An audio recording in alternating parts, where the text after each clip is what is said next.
बस एक हाँ के इंतजार में रात यूं ही गुजर जाएगी। अब तो बस उलझन है साथ मेरे, नींद कहाँ आएगी। सुबह की किरण न जाने कौन सा संदेश लाएगी, रिमझिम सी गुनगुनाएगी या प्यास अधूरी रह जाएगी। কলেজে পৌঁছে ক্লাসে গিয়ে বসতে আমার বেস্টু তমা আমাকে আনিশা আনিশা ডেকে খোঁচা দিতে শুরু করে দিল। সাথে সাথে আমার ভ্রু কুঁচকে গেল একরাশ বিরক্তি নিয়ে। এমনিতেই মাত্র ঘুম থেকে উঠে এসেছি, এখনো চোখে ঘুম ঘুম ভাব, তার উপর পুরো ক্লাসে থমথমে ভাব। কারণ এবারের ইন্টার সেকেন্ড ইয়ারের প্রি টেস্টে পরীক্ষায় আমাদের পুরো বেশ খারাপ রেজাল্ট করেছে। প্রিন্সিপাল স্যার সেই খেপা খেপেছে, 2 মাস পরই টেস্ট পরীক্ষা, সেই টেনশনও আছে। আর এই গাদিটা সেই কখন থেকে খোঁচা দিয়েই যাচ্ছে। মানুষ কাউকে ডাকার হলে আস্তে খোঁচা দিয়ে ডাকে, কিন্তু না, তমা এমন ভাবে খোঁচাবে যে হাত ব্যথা বানিয়ে ছাড়বে। আমি পাশ ফিরে বললাম, কি? তমা ব্যাঙের মতো লাফিয়ে বলা শুরু করলো, জানিস কলেজে নতুন ইয়াং গেস্ট টিচার এসেছে, শুনেছি খুব মেধাবী স্টুডেন্ট ছিল, এই বছরে গ্র্যাজুয়েট কমপ্লিট করেছে, আর এখন আমাদের কলেজে গেস্ট টিচার হিসাবে জয়েন করেছে। আর প্রিন্সিপাল স্যার আমাদের জন্য তাকে এই ক্লাসে স্পেশালভাবে নিয়োগ দিয়েছে। আর তার থেকে ইম্পর্টেন্ট কথা হলো, এই স্যার দেখতে একদম হলিউডের নায়কের মতো। আমি তো দেখে ক্রাশ খাইছি, তুইও দেখলে পাগল হয়ে যাবি। আমি বললাম, থাক, আমার আর পাগল হওয়া লাগবে না, সামনের বেঞ্চেই তো আমরা বসা, তুই তো নতুন ক্লাসকে দেখতে থাক আর পাগল হতে থাক। আমি সব সময় সামনের বেঞ্চে বসি, যেখানে কলেজে উঠলে সবাই পেছনের বেঞ্চে বেশি বসতে চায়, কিন্তু আমার সামনে না বসলে একদম ভালো লাগে না। তা বলে আমি যে মেধাবী ছাত্রী তা কিন্তু বলা যাবে না, ছাত্রী আমি মোটামুটি পর্যায়ের। তবে সবসময় স্পষ্ট কথা বলি, আমার পাশে এই তমাও সবসময় ফার্স্ট বেঞ্চেই বসে, হ্যান্ডসাম স্যারদের ভালোভাবে দেখার জন্য। কলেজের বেশিরভাগ টিচারই তার ক্রাশ লিস্টে আছে। তমার সাথে আমার পরিচয় এই কলেজে ওঠার পরই হয়েছে, ফার্স্ট বেঞ্চেই বসতে বসতে। তবে এই 1.5 বছরে আমরা একে অপরের বেস্ট হয়ে গেছি।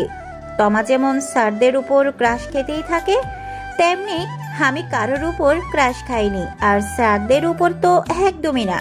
কারণ আমি মনে প্রাণে বিশ্বাস করি শিক্ষকরা বাবা মার মতোই, তাদের দিকে সবসময় সম্মানের নজরে তাকাতে হয়। এই নজরে তো একদমই না, সে যতই ইয়াং টিচার হোক, টিচার মানেই তো টিচার। আর এই কলেজের এক টিচার আমায় প্রপোজ করে বসে, আমি তো হতবাক। তবে তাকেও আমি এই কথাগুলো শুনিয়ে না করে দিই। সবাই বলে আমার চেহারা নাকি খুব মিষ্টি, তবে গায়ের রং ফকফকা ফর্সা না, একটু চাপা, মানে কালো। সেই কারণে আমার আত্মীয় স্বজনের কম হাউতাস আমাকে শুনতে হয়নি। তবে আমার এসব কথা গায়ে লাগে না। ফকফকা ফর্সা না হলেও কিন্তু আমি জীবনে অনেক প্রপোজাল পেয়ে গেছি, তবে কোনোটাই অ্যাকসেপ্ট করিনি। এই ছেলেদের আমি ঠিক একটা বিশ্বাস করতে পারি না, আজ একটা তো কাল আরেকটা। উফ, এর থেকে একা একাই বেশ আছি, ভাবছি বিয়েটাও পারলে করব না। আমার ভাবনায় ছেদ ঘটালো একটি ছেলে হঠাৎ করে আমাদের ক্লাসে এসে। ছেলেটিকে দেখে আমার কি যেন হয়ে গেল।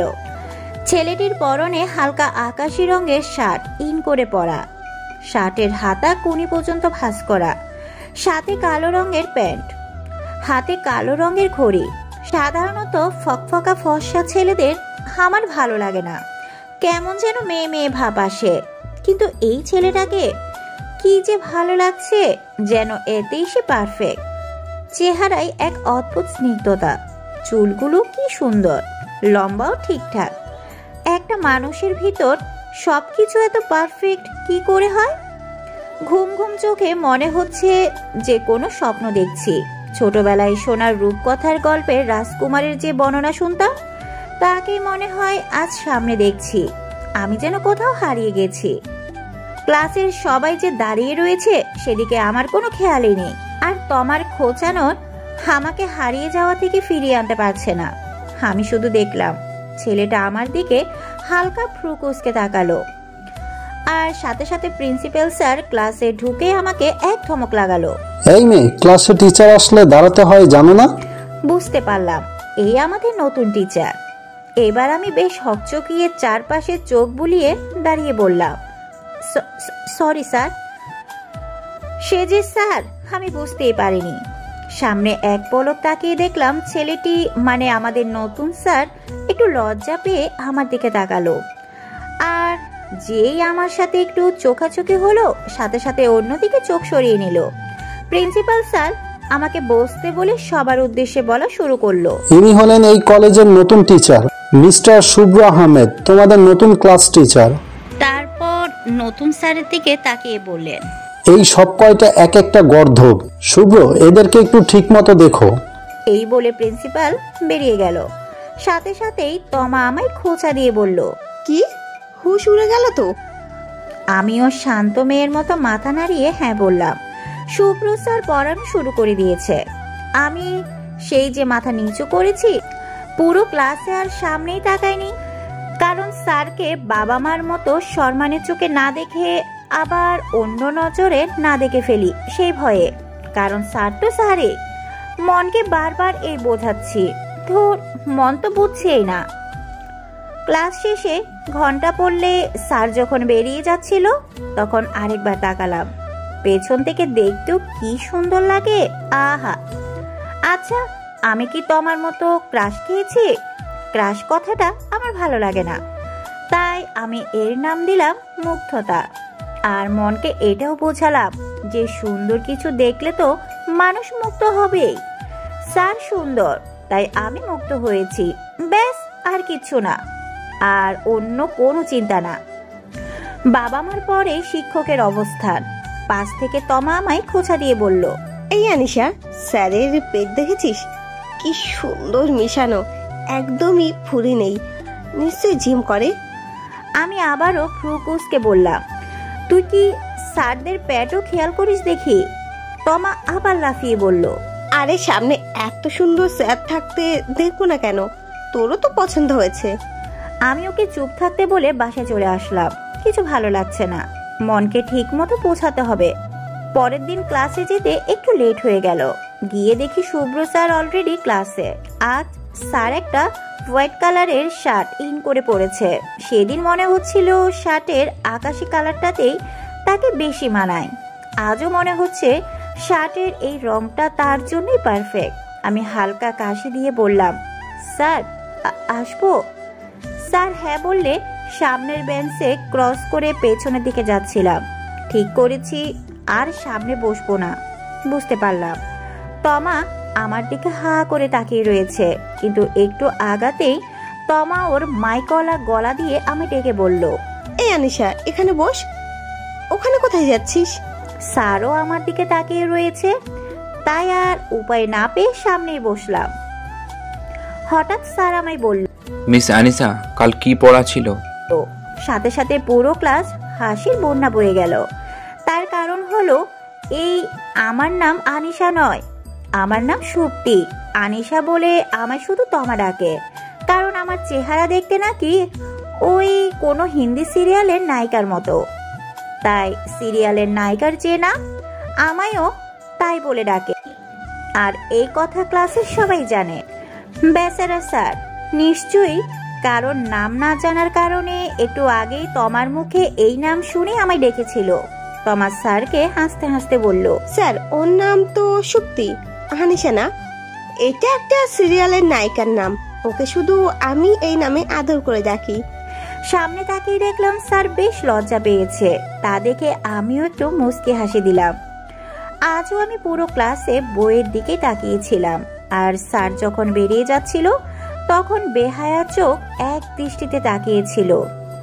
এখন অবস্থা এমন হয়ে গেছে যে ক্লাসের সব মেয়েরা হা করে স্যারের দিকে তাকিয়ে থাকে, আর আমি একমাত্র কোনো দিকে নড়াচড়া না করে এক দৃষ্টিতে বইয়ের দিকে তাকিয়ে থাকি। মনকে কোনোভাবেই স্যারকে নিয়ে অন্য কিছু না ভাবার জন্য মানাতে পারছি না। আমার এই অবস্থা তমাও বুঝতে পারলো, আর আমাকে বলল, জীবনে প্রথম কোনো ছেলেকে পছন্দ করলি, তা আবার মানতে চাচ্ছিস না কেন? আমি তো এটাই বুঝি না, এত ইয়াং হ্যান্ডসাম ছেলেকে দেখে তুই স্যার স্যার ফিলিংস আনিস কিভাবে? এভাবে দিন চলতে লাগলো। শুভ্র স্যারের পুরো ক্লাস জুড়ে আমার বইয়ের দিকে তাকিয়ে থাকা আর বের হওয়ার সময় এক দৃষ্টিতে তার দিকে তাকিয়ে থাকা নিয়ে। স্যার বেশ শান্ত, ভদ্র আর লাজুক টাইপের। ক্লাসের সব মেয়েরা স্যারকে ইমপ্রেস করার জন্য পড়া ঠিক মতো পড়ে আসে, শুধুমাত্র আমি বাদে। আমিও শুধু পড়া ঠিক মতো পারি না। কি করে পারবো? আমি তো মনকে বোঝাতে বোঝাতে ক্লান্ত যে আমি স্যারকে ওই নজরে পছন্দ করি না, টিচার হিসাবে করি। একদিন স্যার আমায় ডেকে বলল, মিস সুপ্তি, পড়ালেখায় আরেকটু মনোযোগ দিন, আর 1 মাস পরেই তো টেস্ট পরীক্ষা। আমি সেদিন যথেষ্ট লজ্জিত হয়েছিলাম। কিছু কিছু ন্যাকা মেয়েগুলো অযথায় স্যারের সাথে ঢং করে হেসে হেসে কথা বলতে থাকে, তখন আমার গা একদম চলে যায়। অবশেষে আমি মানতে বাধ্য হলাম, আমি স্যারকে পছন্দ করি আর ওই নজরেই দেখি। আমার এই মেনে নেওয়ায় সব থেকে বেশি খুশি হলো তমা। তার কথা যে সত্যি হয়েছে। একদিন স্যার হঠাৎ করে আমার সামনে এসে বলল, ক্লাসের সবাই অ্যাসাইনমেন্ট জমা দিয়ে দিয়েছে, আপনি দেননি কেন? আমি যেন আকাশ থেকে পড়লাম। কিসের অ্যাসাইনমেন্ট, কিসের জমা? আমি তো কিছুই জানি না। তাই কাঁপা কাঁপা গলায় বললাম, স্যার কিসের অ্যাসাইনমেন্ট? স্যারও যেন আমার কথা শুনে আকাশ থেকে পড়ল। আমায় খুব কর্কশ ভাবেই বলল, প্রতিদিন ক্লাসে এসেও আপনি অ্যাসাইনমেন্টের কথা জানেন না? আপনার মনোযোগ কোথায় থাকে? আজ পুরো ক্লাস আপনি দাঁড়িয়ে থাকবেন, স্ট্যান্ড আপ, আর কালকের মধ্যে আমার অ্যাসাইনমেন্ট জমা চাই।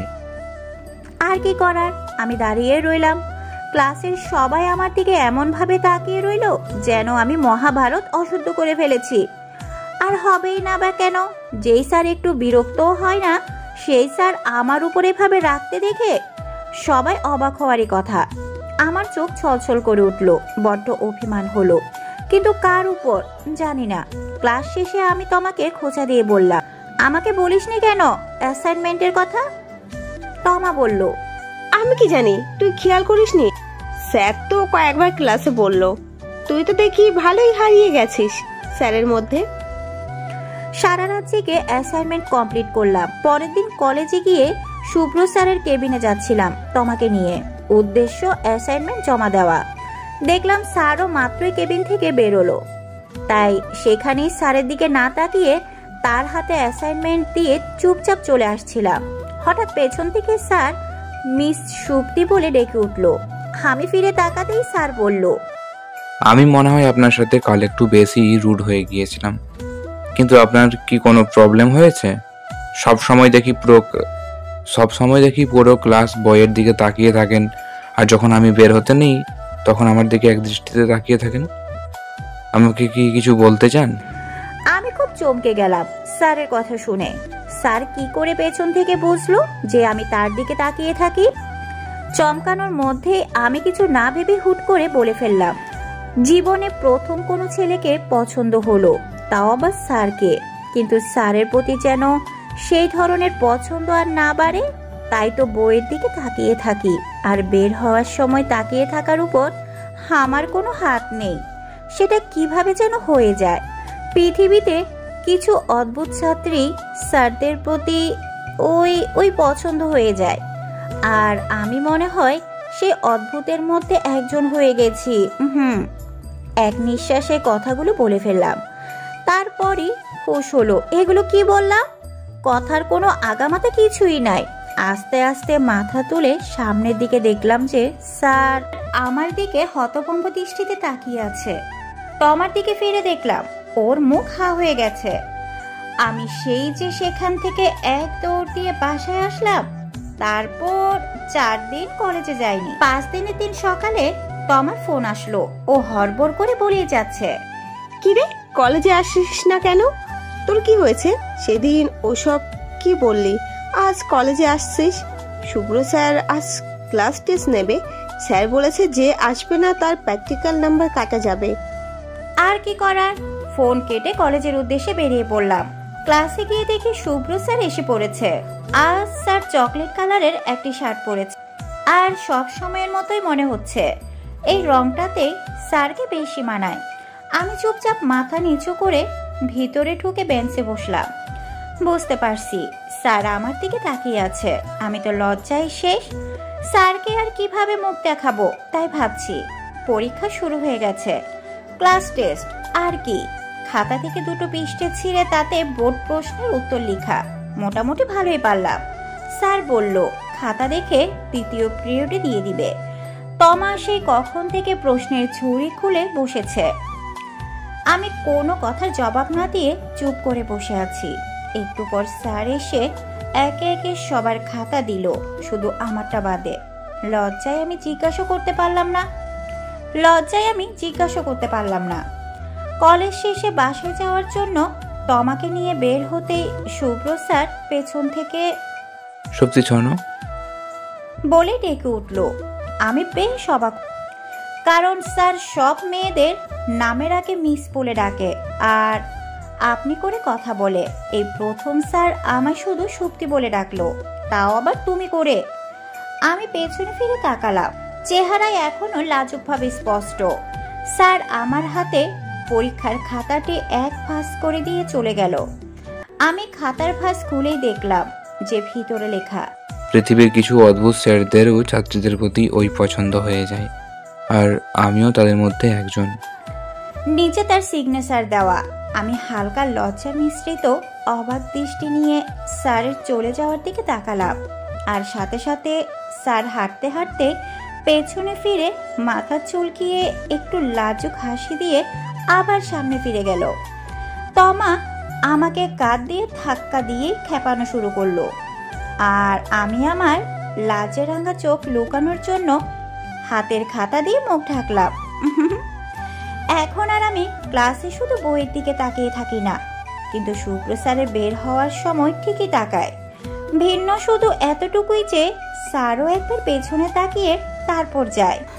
এই ব্যাপারটা আপাতত দৃষ্টিতে দেখলে কিছুই না, কিন্তু আমাদের ভিতরে এতটুকুতেই যেন অনেক কিছু হয়ে যায়।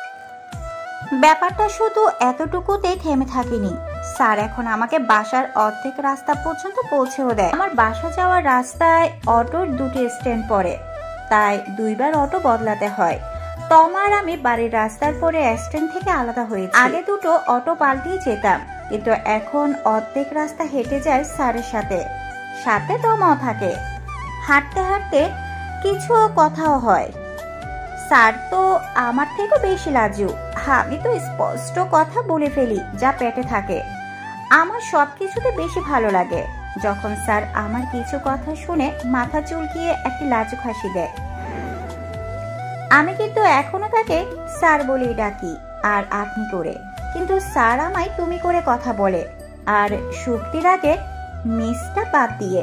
স্যারকে দেখি সব সময় লোকাল বাসে করে কলেজে আসতে। সেদিন দেখলাম একটি ভিড়ে ঠাসা বাস থেকে নামছে, কাঁধে সব সময়ের মতো অফিস ব্যাগ, যার কালো বেলটা বুকের মাঝখানে বরাবর থাকে। তার গেটআপের সাথে খুব সুন্দর মানায়। ফর্সা মুখটা গরমে লাল হয়ে গিয়েছে, টপ টপ করে ঘাম পড়ছে মুখ থেকে। নিশ্চয়ই সারাটা রাস্তায় দাঁড়িয়ে এসেছে। দেখে যে কি মায়া লাগলো। আজ আমাদের ক্লাসের বিদায় অনুষ্ঠান। টেস্ট পরীক্ষার এই কয়েকদিন আগে শেষ হয়েছে। ক্লাসের সব মেয়েরা ঠিক করেছে শাড়ি পরবে, তাই আমিও আজ সবুজ রঙের একটি শাড়ি পরে এসেছি, আর হাত ভরে চুড়ি।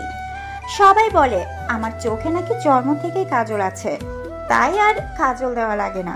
চুলগুলো মাঝখানে সিঁথি করে খোলা রেখেছি। আমার চুল আবার নিচ দিয়ে হালকা কোঁকড়ানো, ঠোঁটে একদম হালকা লিপস্টিক। ব্যাস এতটুকুই, এর থেকে বেশি সাজ আমার ভালো লাগে না। মেকআপ তো একদমই না। কলেজে যেতে তমা বলতে লাগলো, স্যার নাকি আজকে আমাকে দেখে পাগল হয়ে যাবে। স্যার আমাকে দেখে কি পাগল হবে? আমি স্যারকে দেখে পাগল হয়ে গেলাম। শুভ্র স্যার আজ একটি আকাশি রঙের পাঞ্জাবি পরেছে, সাথে হোয়াইট কালারের জিন্স, হাতে একটি হোয়াইট কালারের ঘড়ি, পাঞ্জাবির হাতা কুনি পর্যন্ত ভাঁজ করা। স্যার স্টেজের পাশে দাঁড়িয়ে ছিল। আমার দিকে চোখ পড়তে এক পলক তাকিয়ে স্টেজে উঠে মাইক হাতে নিলেন। সবাই চেয়ার আপ করে উঠল। স্যার রবীন্দ্রসঙ্গীত গাইছে। ভালোবাসি ভালোবাসি এই সুরে কাছে দূরে জলে স্থলে বাজায় বাজায় বাঁশি ভালোবাসি ভালোবাসি। গানটা গাইছে এক দৃষ্টিতে আমার দিকে তাকিয়ে। স্যার যে এত সুন্দর গান গাইতে পারে তা আমার ভাবনারও বাহিরে। স্যারের তো গায়ক হওয়া প্রয়োজন। আমি যেন সুরের মধ্যে হারিয়ে যাচ্ছি। সামনে বোর্ড পরীক্ষার জন্য প্রিন্সিপাল স্যার আমাদের বিদায় উপলক্ষে সবাইকে একটি করে পেন্সিল বক্স দিচ্ছে। দেওয়ার দায়িত্বটা শুভ্র স্যারের উপর। প্রিন্সিপাল স্যারের সবকিছুই অদ্ভুত। কলেজের স্টুডেন্টদের কি পেন্সিল বক্স দেয়? একটি ক্লাসের বাহিরে আমরা সবাই সারি হয়ে দাঁড়িয়ে আছি। স্যার এক এক করে সবাইকে দিয়ে যাচ্ছে। স্যারের পাশে কার্টুনে ভরা এক এক রঙের পেন্সিল বক্স। আমি আর তমা পেছনে পড়ে গেছি। একে একে সবাই চলে গেছে। স্যার তমার হাতে একটি পেন্সিল বক্স দিয়ে আমায় বলল, সত্যি তোমার কোন রং পছন্দ? আমি একটু তার দিকে ইঙ্গিত দিয়ে জবাব দিলাম, স্কাই ব্লু। স্যার কার্টুনের বক্সগুলো ঠিক করছিল। আমার দিকে না তাকিয়ে একটি মুচকি হাসি দিল। আমি শাড়ির আঁচলের কোনা আঙ্গুল দিয়ে পেঁচাচ্ছিলাম। হঠাৎ স্যার আমার সামনে এসে দাঁড়ালো। আমি তার দিকে তাকিয়ে হেসে বললাম, আমার বক্স কোথায়? স্যার বলল, তুমি বক্স পাবে না। আমি অবাক হয়ে বললাম, কেন? স্যার বলল, কারণ আর নেই। আমি মুখ অন্যদিকে ঘুরিয়ে নকল অভিমানী সুরে পড়লাম, এতক্ষণ ধরে দাঁড়িয়ে রয়েছি আর আমার বেলাতেই নেই। স্যার আমার সামনে একটি ছোট অ্যাকোয়ারিয়াম তুলে ধরলেন, যার ভেতর একটি খুবই ছোট রঙিন মাছ। দেখেই আমার চোখ খুশিতে চিলিক মেরে উঠল। আমি ওটা হাতে নিতে আবার আরেকটা একই রকমের মাছ সহ অ্যাকোয়ারিয়াম তুলে ধরলো। আমি জিজ্ঞেস করলাম, দুটি কেন? স্যার বলল, একটি ছেলে মাছ আর একটি মেয়ে মাছ। আমি আবারও ভ্রু কুঁচকে জিজ্ঞেস করলাম, তাহলে দুটো আলাদা আলাদা রাখার কি দরকার? একটার ভিতরেই তো থাকতে পারে। স্যার মুস্কি হেসে বলল, এখন আলাদাই থাকুক। আমরা শুনশান রাস্তা দিয়ে হেঁটে যাচ্ছি। আমরা মানে আমি, তমা আর স্যার। আমার হাতে একটি অ্যাকোয়ারিয়াম আর তমার হাতে একটা। স্যার নিয়ে হাঁটতে চেয়েছিল, কিন্তু আমি দেইনি। বলে দিয়েছি যে একবার যখন আমাকে দিয়েছেন আর দিচ্ছি না। আজ তমা আমাদের মাঝখানে হাঁটছে। কেউ কোনো কথা বলছি না। তিনজনই চুপ। নীরবতা ভেঙে আমি বললাম, তমা, স্যারকে বলেছিস আমার ভবিষ্যতের পরিকল্পনা? তমা আমার দিকে তাকিয়ে ব্রোকসকে বলল, কোনটা? আমি একটু ভাব নিয়ে বললাম, ওই যে আমি ঠিক করেছি বিয়ে করব না। দেখলাম যে স্যার অন্যদিকে তাকিয়ে মুখ টিপে হাসছে।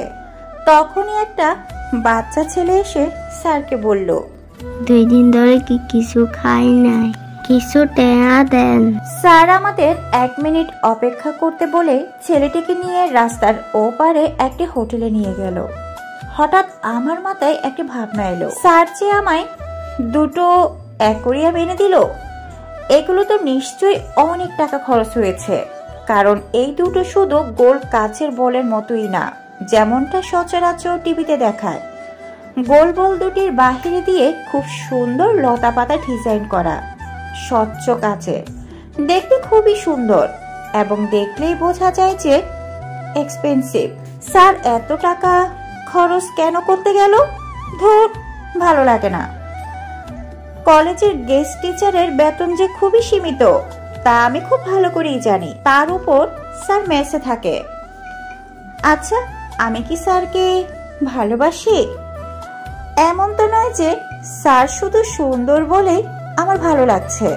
স্যারকে যে আমি খুবই পছন্দ করি সেখানে কোনো সন্দেহ নেই। কিন্তু আমি এটাও জানি যে পছন্দ আর ভালোবাসা এক নয়। পছন্দ মানে মানুষটির কাছে থাকতে খুবই ভালো লাগা, আর ভালোবাসা মানে হলো সেই মানুষটির কাছে না থাকতে পারলে পাগলের মতো লাগা। আর আমি পুরোপুরি নিশ্চিত না হয়ে কিছু বলতে চাই না।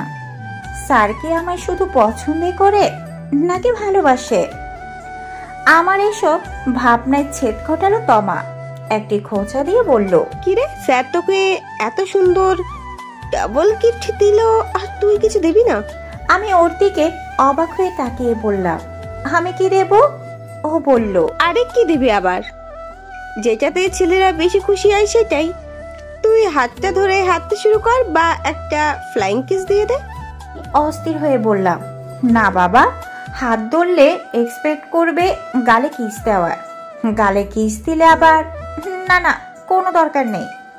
বিয়ের আগে কোনো ধরনের স্পর্শ আমার ভালো লাগে না, তাছাড়া গুনাও তো হয়। তমা বিরক্তি ভাব নিয়ে বলল, তুই কোন যুগে পড়ে আছিস? আমি ওকে বললাম, চুপ থাক, মডার্ন হওয়া মানে উশৃঙ্খল হওয়া না। এর ভেতরে স্যার এসে পড়ল। আমরা আবারও হাঁটা শুরু করলাম। স্যারকে ডেকে আমি বললাম, শুধু শুধু এগুলো কেন কিনেছেন? স্যার তাকিয়ে বলল, কেন, তোমার পছন্দ হয়নি? আমি বললাম, পছন্দ তো অনেক হয়েছে, কিন্তু টাকাও তো অনেক খরচ হয়ে গেল, তাই না? স্যার বলল, সে চিন্তা তোমার করতে হবে না। তমা আমায় ফিসফিসিয়ে বলতে শুরু করলো, তুই আসলে একটা হাদারাম। ওই এখন আলাপ করবি? কলেজ তো শেষ, এখন কিভাবে যোগাযোগ হবে তা না, মহারানী খরচ নিয়ে মরছে। স্যার সম্ভবত আমাদের কথা শুনতে পেরেছে, কারণ স্যার হাসছে। এই তমার মাইকের মতো গলা দিয়ে কি আর ফিসফিস কথা বের হয়? অটো স্ট্যান্ডের কাছাকাছি চলে এসেছি। স্যার অনেকক্ষণ ধরে কাচুমাচু করছে, কিছু যেন বলতে চাচ্ছে কিন্তু পারছে না। তমা একটি অটোতে উঠে চলে গেছে, আমিও একটিতে উঠলাম। তারপর আবার মাথা বের করে স্যারের উদ্দেশ্যে বললাম, 017 আমার ফোন নাম্বার। তারপর অটো চলতে শুরু করলো। পেছনে না তাকিয়েও বুঝতে পারলাম স্যার আবার মাথা চুলকিয়ে তার লাজুক হাসি দিচ্ছে। এখন প্রতিদিন রাতে আমরা ফোনে কথা বলি 5 মিনিটের জন্য। আমি আরো বলতে চাই, কিন্তু স্যার মানুষ তো, আমার সামনে পরীক্ষা, হ্যান ত্যান এসব বলে 5 মিনিটের বেশি কথা একদিনও বলে না। দেখা হয় সপ্তাহে 3 দিন। আমি আর তমা কলেজ থেকে খানিক দূরে আরেক স্যারের কাছে ইংলিশ প্রাইভেট পড়তে যাই। তখন আমাদের প্রাইভেট দুপুর 3টা বাজে পড়া শেষ হয়। তো স্যার শুনে সেখানে আসা শুরু করলো। আমি অনেকবার বারণ করেছি, কারণ কলেজ ছুটি হয় 2টা বাজে। কলেজের সব কাজ সেরে আস্তে আস্তে 2:30 বেজে যায়। এখন 30 মিনিটে স্যার নিশ্চয়ই গোসল খাওয়া দাওয়া সব করতে পারে না। তাই স্যারকে আমি বললাম, স্যার শুধু শুধু এত কষ্ট করে এখানে আসার কি দরকার? স্যার মুস্কি হেসে জবাব দিল, কষ্ট যাতে না হয় তাই তো আসি। আমার সেন্স অফ হিউমার বেশি ভালো না, তবে এই কথাটার মানে ঠিকই বুঝেছি। আমি আবার জিজ্ঞেস করলাম, খাওয়া দাওয়া করেছেন? স্যার মাথা নাড়িয়ে না বলল। আমি চোখ দিয়ে ইশারা করে শাসন করলাম। স্যার আমাকে সরি বলে বলল, আচ্ছা চলো, ওখানে একটা ভালো রেস্টুরেন্ট আছে, সেখানে যাই। কিন্তু আমি স্যারকে জোর করে একটি ফুচকার দোকানে নিয়ে গেলাম। জানি খালি পেটে ফুচকা খাওয়া ঠিক হবে না, কিন্তু কি করার, 3 জন মানুষ যদি অমন রেস্টুরেন্টে যায় তবে স্যারের অনেক টাকা খরচ হয়ে যাবে। খেয়াল করলাম স্যার আমার দিকে এক দৃষ্টিতে তাকিয়ে আছে। আমি স্যারের চোখের সামনে হাত নাড়িয়ে ইশারা করলাম, কি? স্যার মুস্কি হেসে বলল, কিছু না। তারপরের দিন স্যার আসলো। খেয়াল করলাম স্যার আজ ফর্মাল শার্ট পরেনি, আজ স্যার ক্যাজুয়াল ড্রেস পরেছে। নেভি ব্লু কালারের জিন্স, হোয়াইট কালারের টি শার্ট, উপরে লাল কালো চেকের শার্ট পরেছে। শার্টের বোতাম সবগুলো খোলা, বাতাসে হালকা হালকা উঠছে, আর সব সময়ের মতো বেস্ট লাগছে। দেখলাম যে স্যার ঘেমে টেমে অস্থির, ঘাম টপ টপ করে পড়ছে মুখ দিয়ে। আমি কিছু না ভেবে আমার ওড়না দিয়ে স্যারের মুখ মুছে দিচ্ছিলাম। স্যার যখন আমার দিকে তাকালো, আমি বেশ লজ্জা পেলাম। আমি স্যারকে একটি মাঠের মতো জায়গায় দেখিয়ে বসতে বললাম। ব্যাগ থেকে একটি টিফিন বক্স বের করে তার সামনে দিলাম। স্যার চোখ দিয়ে ইশারা করলো, কি? আমি বললাম, নুডলস। আমি বানিয়েছি আপনার জন্য, আমি শুধু নুডলসই বানাতে পারি। স্যার খাওয়া শুরু করলো আর আমি তাকিয়ে রইলাম। মাঝে মাঝে আমাকেও খাই দিতে লাগলো। আই লাভ ইউ টু না বলেও আমাদের ভেতরে প্রেম প্রেম ভাবটা জমে গেছে। আমি প্রতিদিন স্যারের জন্য নুডলস বানিয়ে নিতে লাগলাম, সাথে অনেক অনেক কথাও চলতো। মাঝে মাঝে দুষ্টামি করে মাঠ ভরে দৌড়াদৌড়িও করতাম, আর সাথে 5 মিনিটে ফোন কল তো আছে। ইদানিং খুব বেশি খুশি থাকি, মন যেন কোনো অজানা সুখের শিহরণে ভেসে যাচ্ছে। দেখতে দেখতে বোর্ড পরীক্ষাও খুব কাছে এসে পড়ল। লাইব্রেরির একটি বই আমার কাছে ছিল, তাই সেটা জমা দেওয়ার জন্য কলেজে গেলাম। শুভ্র স্যারকে বলিনি, ভেবেছি হঠাৎ করে গিয়ে চমকে দিব। বই জমা দিয়ে খুব এক্সাইটেড হয়ে ক্যাবিনের দরজাটা একটু ফাঁক করতে যা দেখলাম, তাতে আমার পুরো শরীর যেন অবশ হয়ে গেল। দম বন্ধ হয়ে আসছে, কারণ আমি দেখলাম। বন্ধুরা, গল্পটির মধ্যে নায়িকা কেমন দেখতে পেল অবশ্যই তোমরা আমাকে কমেন্ট করে জানাও। বন্ধুরা, তোমাদের সাড়া পেলে আমি পরবর্তী পার্ট আপলোড করে দেব। আর হ্যাঁ, সম্পূর্ণ গল্পটির সাথে থাকার জন্য সবাইকে অসংখ্য ধন্যবাদ। আরেকটা কথা, এখন প্রচন্ড গরম পড়েছে, তোমরা সবাই নিজেদের খেয়াল রাখবে। আল্লাহ হাফেজ।